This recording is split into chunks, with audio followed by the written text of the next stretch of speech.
Zatracenej chlap. To jste inženýr, to jste inteligent. Už jsem vám tisíckrát řekla, že tohleto já trpět nebudu. Kdo to má pak vydrhnout, celý dům to zasmradí. Náhodou to nejsou žádné smrady, ale plyny vzniklé chemickou reakcí.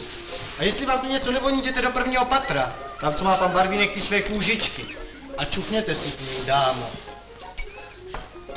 Vy se nestydíte říkat pořádný ženský dámo. Uj, to je teď mládež.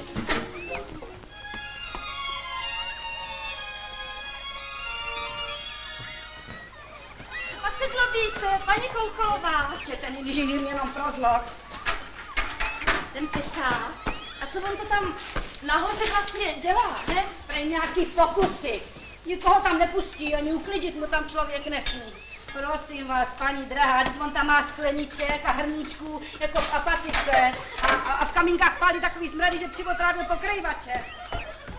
Ach, tyhle nájemníci mě přivedou do hrobu. No, opravdu.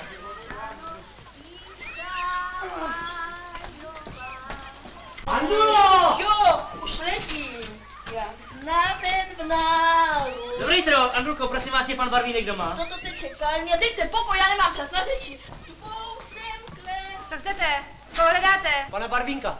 Nevíte, jestli je doma paní správcová? Asi je. To není tak časnej. A co pak mu nesete? Do psaní a je zalepený, tak si ho stejně nemůžete přečíst.